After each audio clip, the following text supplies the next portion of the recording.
The illustrious city of London is the product of 2,000 years of history, as it has its origins as a Roman settlement. In 55 BC, Julius Caesar and his legions were the first Romans to establish contact with the island of Britain, then inhabited by Celtic tribes known as the Britons.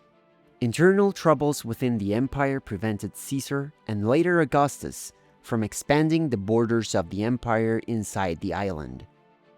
It was not until 43 AD, during the reign of Claudius, the fourth Roman emperor, that the Romans finally invaded and systematically conquered the tribes that inhabited the island, establishing Roman towns where existing tribal villages were situated.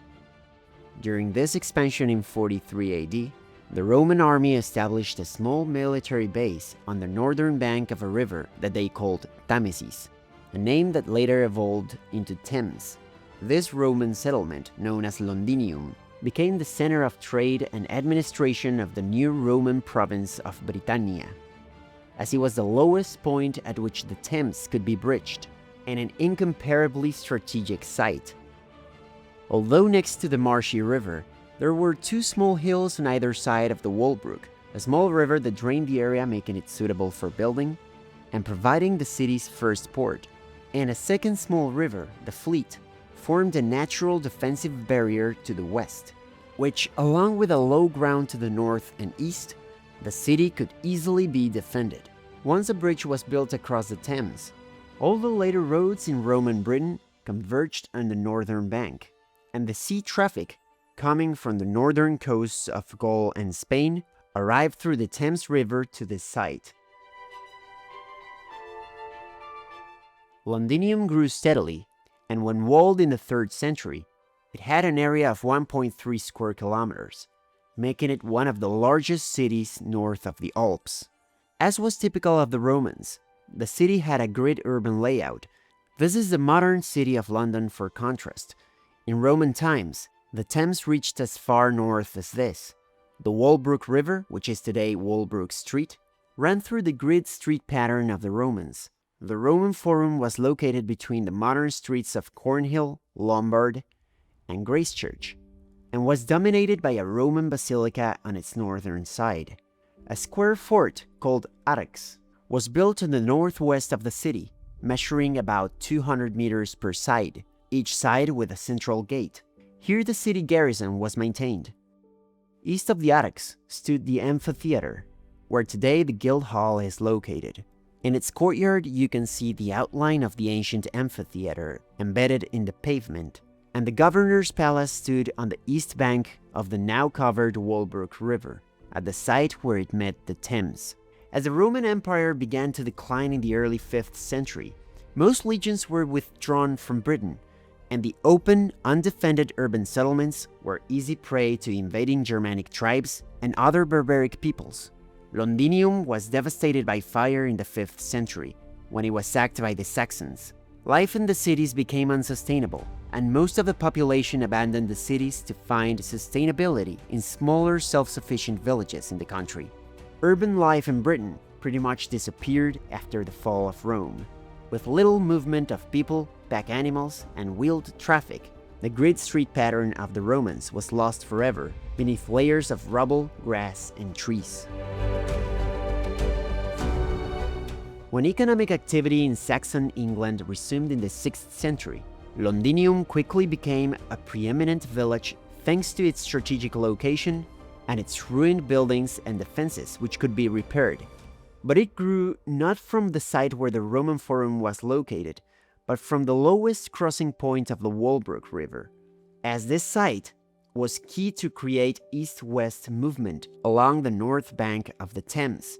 From here, the most important roads of medieval London would eventually converge, and still today we see all these major streets radiating from this nodal point, between the Mansion House, the Royal Exchange, and the Bank of England. Although the Roman walls had been destroyed, their foundations still formed the limits of the city throughout the Middle Ages, and in the 9th century, the walls were reconstructed by Alfred the Great, a Saxon king who laid early foundations for a unified English kingdom. He also repaired the defenses and consolidated London as a fortified garrison town. And although not yet the capital city, London was by far the most important commercial center. West of the city of London, there was a marshy site along the Thames called Thorney Island, where a Christian sanctuary was located.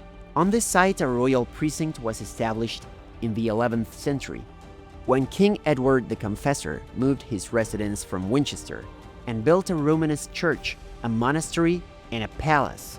This site became known as Westminster, which literally means West Monastery, in reference to the church. The church, which became known as Westminster Abbey, was originally built in a Norman Romanesque style, of which only survives this chapel in the cloister. In the 13th century, Henry III demolished most of the original structure to rebuild it in the new Gothic style, inspired by the French cathedrals of the time. The shrines, chapels, choir, tombs, and monuments within Westminster Abbey are exceptionally fine. And its Lady Chapel at the East End, better known as Henry VII Chapel after the king who commissioned its construction, is remarkable for its elaborate fan vault.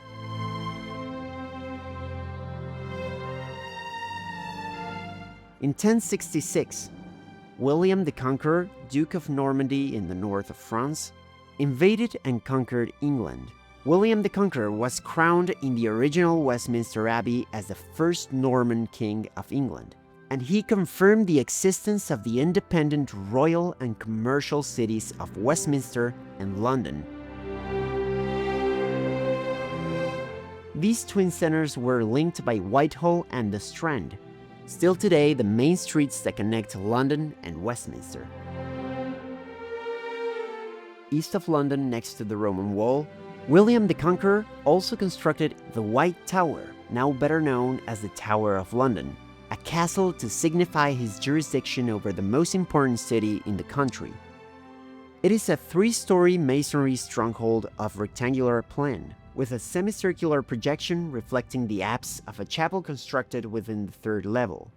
A ditch or moat was excavated around the tower. Over the centuries, ancillary buildings have been added around the castle, but aside from the turret roofs of the corner towers, the building looks much the same as the original Norman Romanesque structure. And just like Westminster Abbey was the main religious center of Westminster, there was the old St. Paul's Cathedral as the main religious center of the city of London. The old St. Paul's Cathedral was one of the largest Gothic churches in Europe. Its presence dominated medieval London the same way Notre Dame did in Paris. It had a magnificent nave, longer than the nave of any other medieval cathedral in Europe, with tall arcades, a massive rose window, and an immense central tower capped by a great spire that made it one of the tallest cathedrals in Europe. Already in the Middle Ages, as London and Westminster grew and developed, the two cities were inevitably unified into one continuous urban area, with each, however, still guarding its political independence. It is within this context that the first Renaissance urban development appeared, just north of the Strand. By the early 17th century, England was still pretty medieval. In this map, you can see how London looked even by the mid-1600s. You can see the line of the medieval wall, Old St. Paul's Cathedral, and Old London Bridge is lined with houses and buildings, which by then was still the only way to cross the Thames. When high Renaissance architecture and art was flourishing in Italy, Spain, and France, England was still developing its perpendicular Gothic architecture. It was only towards the end of the 16th century that architecture in England saw the gradual introduction of Renaissance details on otherwise Gothic buildings, and it was not until 1622 that the first essentially Renaissance building was completed, the Banqueting House in Whitehall, designed by Inigo Jones, the first English architect to thoroughly understand the principles of Renaissance architecture. Unlike previous English architects, Inigo Jones had traveled to Rome. He studied antiquities. He measured things in the Roman Forum. He studied the architecture of Renaissance masters like Vignola or Bramante. He traveled to Venice and Vicenza to study the architecture of Andrea Palladio, one of the great masters of the Renaissance. He owned a copy of Palladio's Treatise on Architecture. Inigo Jones brought back to England new ideas of symmetry, perspective, and order. And with his first architectural commission, the Queen's House in Greenwich, southeast of London, he introduced the ideals of Palladio into England. Just a few years after designing the Banqueting House and the Queen's House, Inigo Jones made the first Renaissance urbanism in London, Covent Garden. Covent Garden was London's first planned square. Inigo Jones inspired his design for Covent Garden by grand Renaissance squares like the Place Royale in Paris, introducing a new kind of public space to England, structured, harmonious, and modern. Like its French predecessor, the facades in Covent Garden had a uniform design, with continuous ground-level arcades masking the individual entrances, but providing a covered passageway around two sides of the square. The south side was left open to preserve the view from Bedford House, the palace and garden of the Earl of Bedford, who financed the project. On the west side, Jones placed St. Paul's Church, whose design is not what you would expect from a Renaissance church. Jones deals with the fact that this is the first completely new London church built since the Reformation. As it is a small volume overlooking a plaza, he makes it monumental by reducing to a minimum the ornament and emphasizing the essential architectural elements. So he projects this giant wooden cornice over the portico and supports it with Tuscan columns, whose proportions make them look bolder and more robust. The open space of the piazza soon became home to a bustling market. A use that continues to this day in permanent cast iron buildings constructed during the 19th century.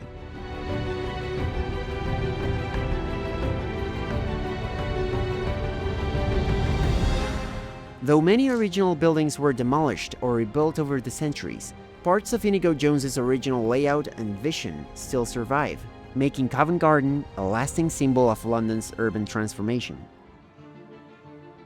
Inigo Jones oversaw other Renaissance urban developments in the city in the following decades, such as opening the first planned street in London, Great Queen Street, lining it with Italian-style houses, and giving its present-day form to Lincoln's Inn Fields, a public tree-planted square with three sides of continuous terraced houses. The east side is formed by the garden wall of the inn itself.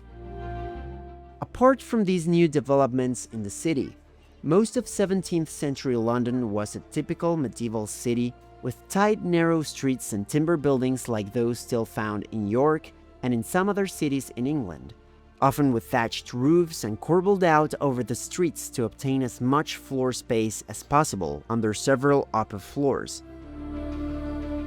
London's skyline was a romantic grouping of towers and spires. There were 109 small Gothic churches dominated by the towering mass of old St. Paul's Cathedral. Several thousands of people died in outbreaks of plague and fire, as these were ever-present hazards in an urban agglomeration the size of London. However, none compared to the Great Fire of London in 1666, which completely burned the city for 4 days. The fire started in the early morning of the second day of September, 1666, in a baker's shop near London Bridge. Fanned by a strong northeast wind, the fire spread from its origin just north of the bridge down to the warehouses and wharfs on the river. 4 days later, the fire had burned all the city buildings, including over 13,000 houses, 87 parish churches, and Old St. Paul's Cathedral. About 80,000 people were made homeless by the fire. You can see on this map that basically all the city burnt. The parts that didn't burn were all parts that had no architectural or historical significance. All of the main buildings of London burned. Shortly after the fire, another important architecture figure appeared, probably the most outstanding architect in English history, Sir Christopher Wren. At the time of the fire, Wren was a professor of astronomy at Oxford and an astoundingly gifted member of the Royal Society, a group of intellectuals and scientists such as Robert Hooke, Isaac Newton, and others, who gathered to research, experiment, and discuss ideas for the improvement of knowledge. Christopher Wren had put forward numerous scientific inventions and theories, many of which aimed right at central problems of astronomy, physics, and engineering. And he had designed two buildings, the Sheldonian Theatre at Oxford and Pembroke College Chapel in Cambridge. Within a couple of weeks of the fire of London, Wren had prepared plans for the rebuilding of the city. He saw the fire as an opportunity not just to make adjustments to fix the fire and plague outbreaks, but as an opportunity to rebuild London as a modern city. And he copied the model of the gardens of Versailles and the Tuileries Garden. Wren had traveled to Paris a year earlier and had immersed himself in the French architectural and urbanistic environment, which was in the midst of the Baroque style. And he was interested in making connections between important buildings and monuments, and although this plan was approved by the king and parliament, it was never executed because people owned land and had interests in certain pieces of land, and refused to give up their plots for great diagonal avenues and gridded lines cutting through the city. So London got rebuilt with the same street pattern it had, but with a certain change in the building requirements. For the reconstruction of the city, the king proclaimed that fire-resisting external building materials such as brick and stone had to be used, and important streets had to be widened to avoid fire spreading. The network of inconvenient and unhygienic streets was to be replaced by wide streets, avoiding the heavy traffic that London suffered at the time. And there was to be a new quay along the bank of the Thames, maintaining a continuous contact between the city and the river. The most important new streets that were opened were King Street and Queen Street, giving direct access to the Thames from Guildhall, the seat of government of the City of London. After the Great Plague of 1665 and the Great Fire of 1666, wealthy families began moving west of the old city of London, where it was cleaner and less crowded. Nobles from the countryside followed, drawn by the opportunities of the capital. They brought with them not just family but also servants, merchants, and artisans. London was becoming not just a city of producers, but also of consumers. The West End became a respectable area for the upper and middle classes, close to both the business center, London, and the government, Westminster. Noblemen who owned land wanted to control who lived near them. They didn't want packed streets with random buildings and dense population like in the East End of the city. So they worked with speculative builders to create carefully planned neighborhoods, leading to the birth of the classic London Square, laid out in simple grids, copying the layout of Covent Garden. The result was the creation of all these new residential squares with a central private garden in the West End of London within the next century, each taking the name of the landowners who developed them: Russell Square, Bloomsbury Square, St. James Square, Soho Square, Red Lion Square, Hanover Square, Grosvenor Square, and Berkeley Square.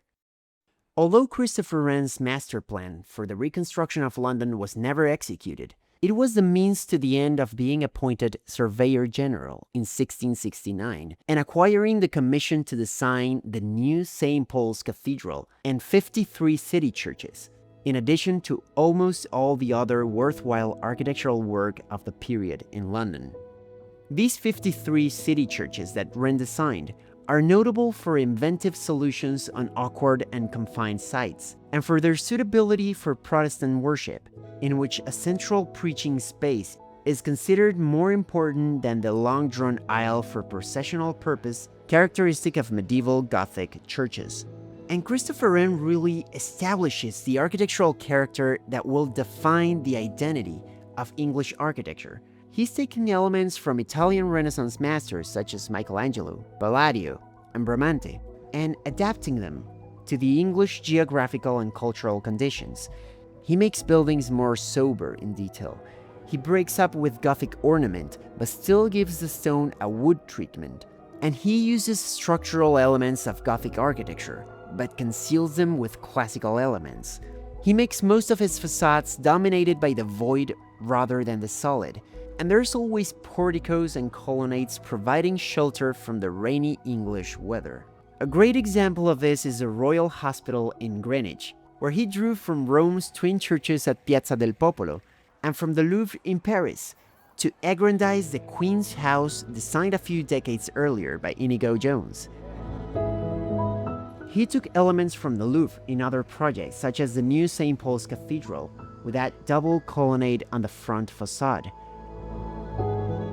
For the new St. Paul's Cathedral, he erected the largest dome in England, replacing the typical tower on the crossing of Gothic cathedrals. And to come up with his design, he carefully studied the domes of great churches in Paris. The new St. Paul's Cathedral and the 53 city churches took almost the rest of his life to complete, but Christopher Wren left a skyline in London that was defining, dominated by spires, classical domes, and elegant stonework, a striking contrast to the medieval wooden city that had burned in 1666. In the 19th century, the next architect to play a major role in shaping parts of London was John Nash, who developed a monumental urban plan to connect a huge piece of farmland to the heart of the city. This land reverted to the crown in 1811, and John Nash was appointed by the Prince Regent to turn it into a great public park surrounded by monumental terraced houses. Nash designed Regent's Park main axis as a large circular plaza or circus with a church placed at its center. This circus would be intersected by a new road, now Marylebone Road. Another double circus would be built on high ground in the center of the park, with a building named the Valhalla at the center, which was a temple to illustrious British figures. Surrounding the open park, long residential terraces were planned in a rigid, orderly layout, and 50 villas were proposed to be scattered across the park, each on a large plot of land. What actually got built was this. Instead of the projected circus for the axis, a semicircular crescent was executed, and many of the original ideas were scrapped in favor of a park that would feel more like a natural countryside landscape. However, many of the terraced houses and villas were built. You can appreciate the beautiful architecture of John Nash by standing at the semicircular park crescent at the entrance to Regent's Park. Typical of Nash, it has a white stucco exterior that hides the cheap brickwork of which the building is made. This gives the surface the refined texture of a more expensive material. With its sweeping arc of double Ionic columns, this is one of the finest and most dramatic terraces made by Nash, although not nearly as ornate and extravagant as some of the other terraces he created, notably Cumberland Terrace overlooking the park to the east, which was made to look as much as possible like a palace, with its projecting columnar base topped with statues and sculptured pediments, and with triumphal arches leading to service roads in the back. Also notable are Cornwall Terrace and York Terrace south of the park, divided by a main street and with Marylebone Parish Church placed at the end of this visual axis.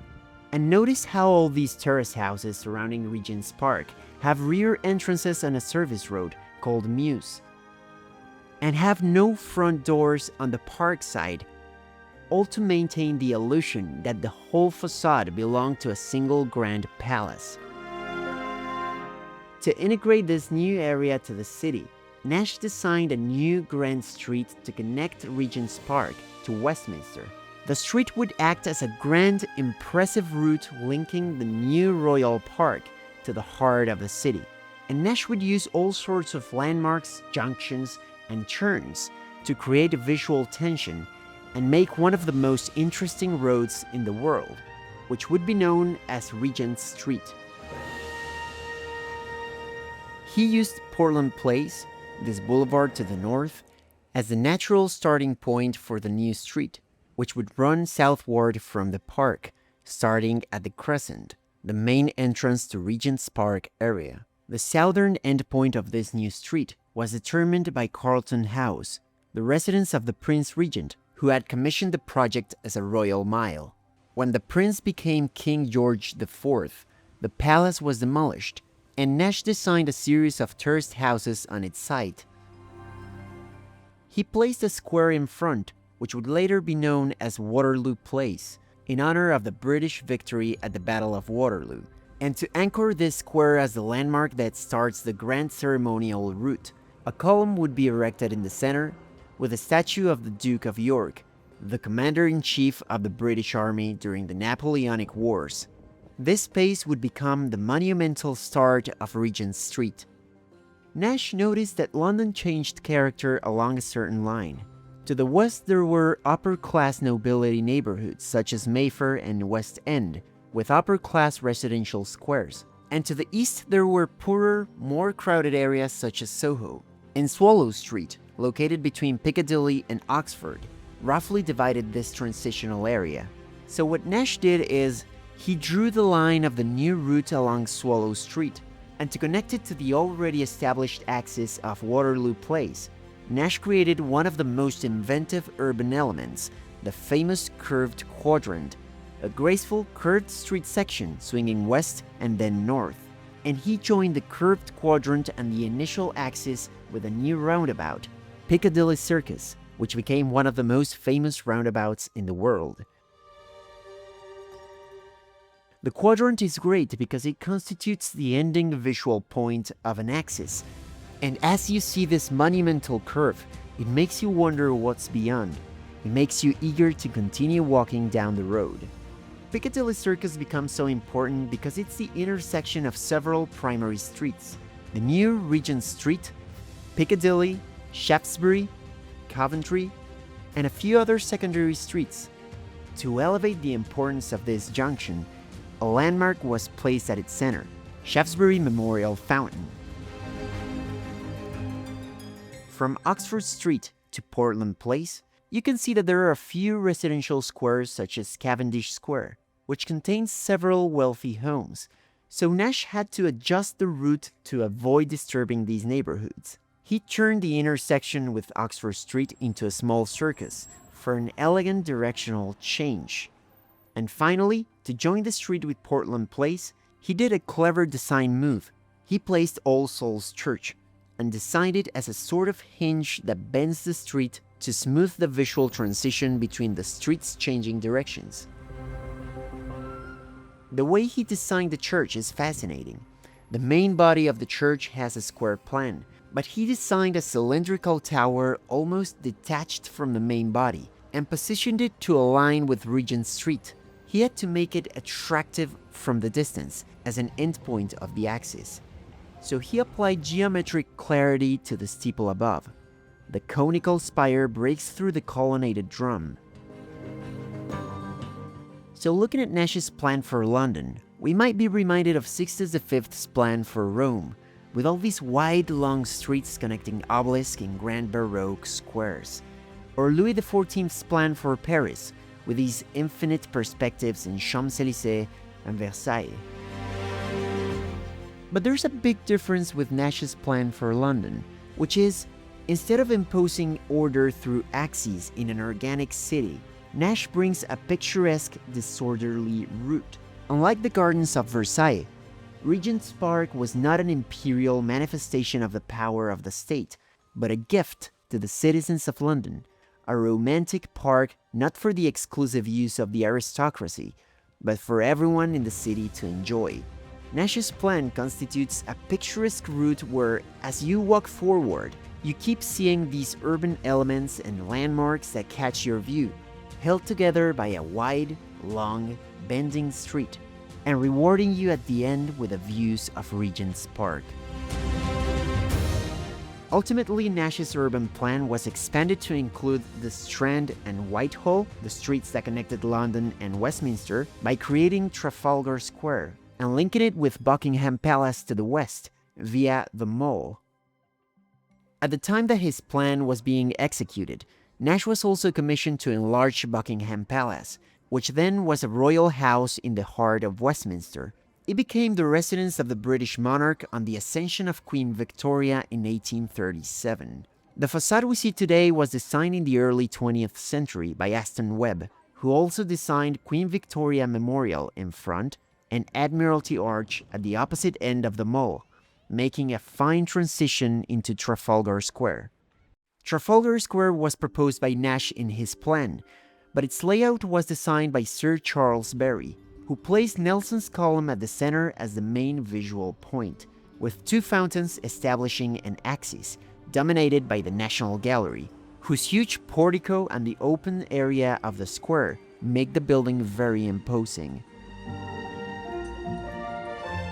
Nash also proposed a street that linked Trafalgar Square with the British Museum, which was built at the same time, but the street was never carried out.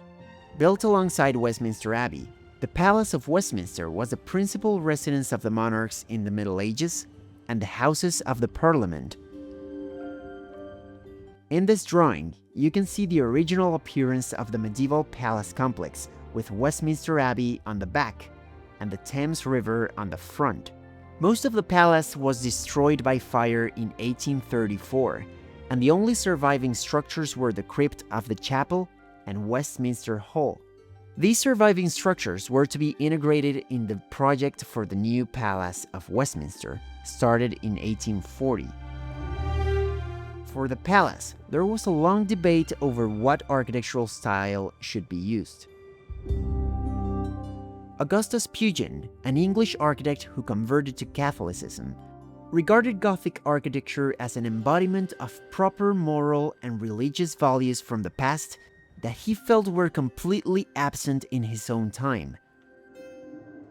And in 1836, he published a book in which he compared his view of medieval and modern conditions by means of drawings, to show how there had been a decay of taste, craft, and architecture with the rise of Protestantism, Enlightenment, and Industrial Revolution.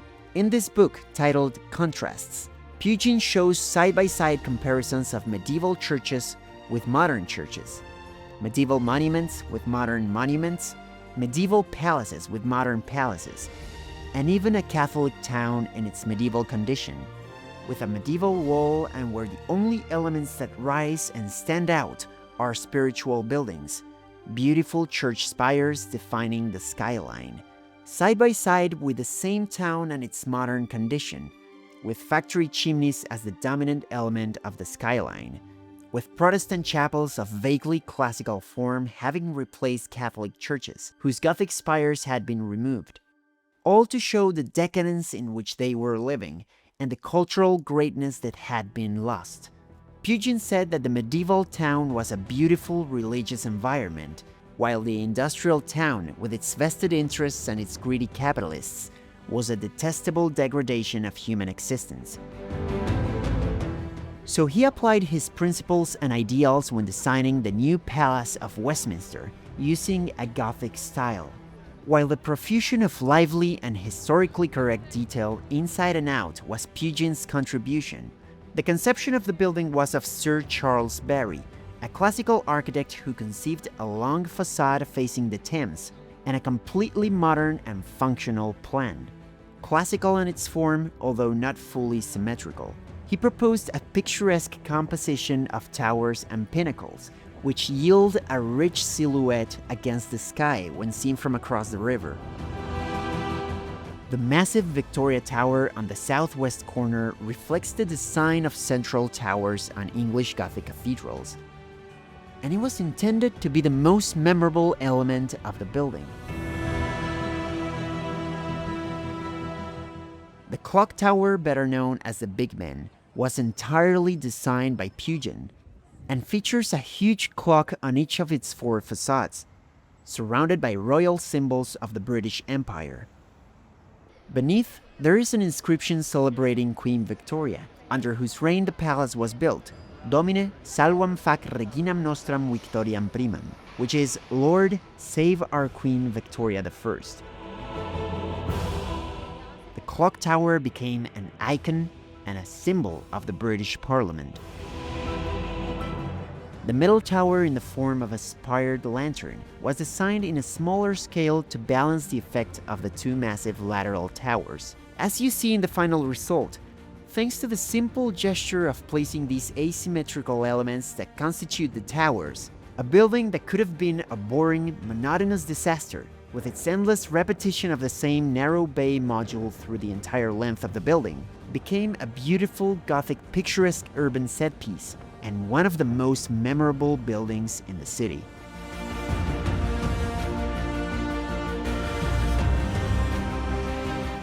London's architecture tells a story that never really finished.